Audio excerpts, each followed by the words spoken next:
In May 1950, two brothers cutting peat in a bog near the Danish village of Tollund made a discovery that stopped them cold. A face staring up at them from the dark peat, so perfectly preserved that their first instinct was to call the police. They thought they had found a recent murder victim. The face was that of a man in his 30s or 40s, eyes closed, expression peaceful, a stubble of beard still visible on his chin, a leather cap on his head, and around his neck a braided leather rope, tied in a noose. He had been hanged. He had been dead for approximately 2,000 years. The Tollund Man, as he would come to be known, is the most famous of the bog bodies, the hundreds of remarkably preserved human remains found across the peatlands of northern and western Europe, concentrated especially in Denmark, the Netherlands, Germany, and Ireland. The acidic, oxygen-poor conditions of the bog environment inhibit the bacteria that normally decompose organic material, essentially pickling the body. Skin, hair, internal organs, stomach contents, the last meal, the expression on the face at the moment of death, all of it preserved with a completeness that no other burial environment can match.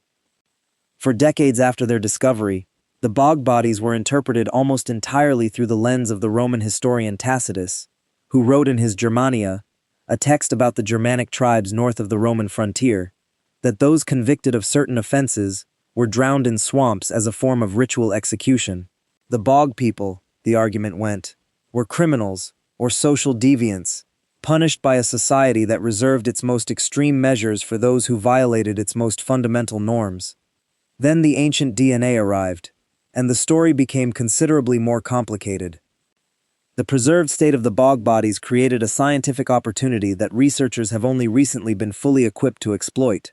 Because the same acidic conditions that preserved the soft tissue also degraded DNA, standard ancient DNA extraction from bog bodies was for a long time technically very difficult. The DNA was fragmented and chemically modified in ways that made it hard to reconstruct the original sequence. For most of the 20th century, bog bodies were studied through their physical remains, their last meals, their injuries, their clothing, but not through their genomes. That changed in the 2010s, and especially in the 2020s, as ancient DNA extraction and authentication techniques became sophisticated enough to recover usable genomic information even from chemically challenging samples.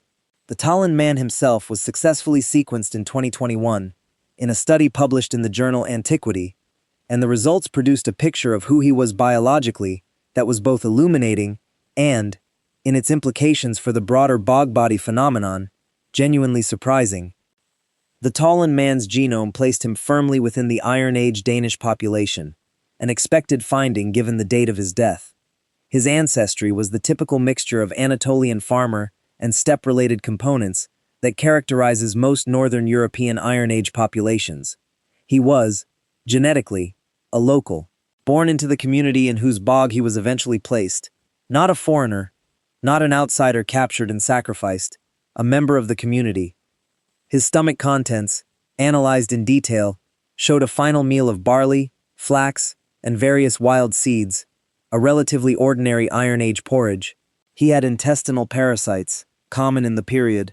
His skin showed evidence of a life spent working outdoors. He was, in every recoverable physical detail, an ordinary man of his time and place, who had been carefully, ritually prepared for death, and placed in the bog with evident intentionality. The Tollund Man was not alone. Across Northern Europe, hundreds of bog bodies have been recovered over the past 2 centuries, and they display patterns that have gradually undermined the simple criminal punishment model that the Tacitus interpretation proposed. Many bog bodies were killed in multiple ways simultaneously. Windaby Girl, found in a German bog in 1952, had been blindfolded and drowned. The Eyed Girl from the Netherlands had been strangled and had her throat cut. The Lindo Man from England had been struck on the head, had his throat cut, and had been strangled, all apparently at the same time, in what archaeologists describe as a triple death. The Grauball Man from Denmark had his throat cut so severely that the head was nearly severed, yet he was otherwise healthy at the time of death. The deliberateness of the killings, the evident care with which the bodies were prepared and placed, the repeated pattern of multiple kill methods applied to the same individual, none of this is consistent with the punishment of criminals. It is consistent with sacrifice, with the deliberate ritual killing of individuals whose death was understood to serve a purpose beyond the punishment of individual wrongdoing. But who were these individuals? Were they willing participants? Chosen by lot? Selected by social role? Captured enemies? This is where the ancient DNA becomes essential, and where the findings have been most surprising. The ancient DNA studies of bog bodies, conducted across the 2010s and 2020s, including work on the Tollund Man, the Germanic Man, and several other well-preserved Danish specimens, have consistently shown that the bog people were locals, not captives from foreign populations, not slaves or prisoners of war from distant lands. Genomically, they belonged to the same population as the communities surrounding the bogs in which they were found. This finding dramatically narrows the range of plausible interpretations. If the bog people were community members rather than outsiders, they were either volunteers, chosen individuals, or coerced members of the same society that killed them. The Roman model of criminal punishment could still apply, in principle, to community members, but the archaeological context, the evident ritual preparation, the multiple kill methods, the deposition in specific bog locations that appear to have been used repeatedly across generations, all points towards something more structured and more intentional than ordinary judicial execution. The physical profiles of the bog people add another layer of complexity. Several well-analyzed specimens were physically distinctive in ways that may have had social significance. The Tollund Man was in good physical condition, not malnourished or physically stressed in ways that might suggest low social status. The Germanic Man had hands that showed no evidence of heavy manual labor, suggesting he may not have been a farmer or craftsman. The Eid girl had severe scoliosis that would have made her visibly different from others in her community. Physical distinctiveness, high social status, ritual preparation, deliberate multiple killing, careful deposition. These patterns, taken together, suggest that at least some of the bog people were individuals who occupied a specific social role in their communities, a role that included, ultimately, their death by sacrifice. The evidence does not point toward social outcasts or criminals. It points toward people who may have been regarded as specially connected to the supernatural world, and whose deaths were understood as offerings to the powers that inhabited the bog. The ancient DNA has one more dimension to offer the bog body story, one that goes beyond the individual cases to the broader question of what the Iron Age communities of Northern Europe were. The genomic profiles of the bog bodies place them within a population that was itself the product of the complex layering of ancestries that the ancient DNA revolution has documented across Northern Europe. The Iron Age Danes and Germans and Britons who placed their dead in the bogs were the descendants of the corded ware and bell beaker migrations that had transformed Northern Europe during the Bronze Age, who were themselves the product of the steppe expansion that had mixed with the Anatolian farmer populations who had preceded them. These were not simple, static communities.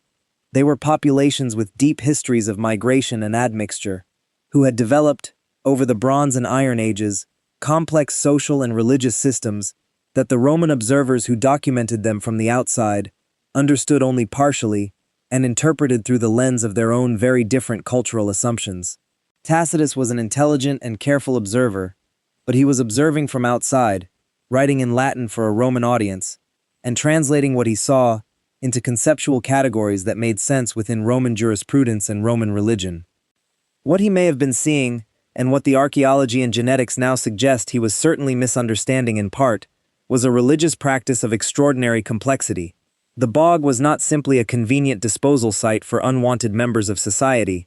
It was a boundary zone, the liminal space between the dry land of human habitation and the open water, between the living and the dead, between the human world and whatever the people of Iron Age Northern Europe understood as existing beyond it.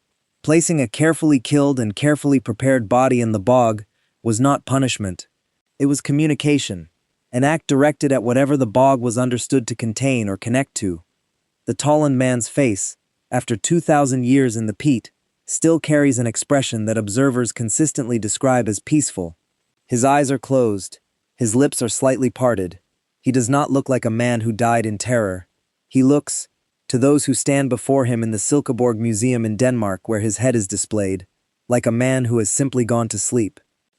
Whether this is the preservation accident, the specific way that the bog's chemistry fixed his features at the moment of death, or whether it reflects something about the circumstances of his dying, we cannot know with certainty. But the ancient DNA has told us that he was a local man, a community member, physically ordinary, biologically unremarkable by the standards of his time and place. He was one of them. The people who placed him in the bog knew him. They prepared him with care. They arranged his body with intention.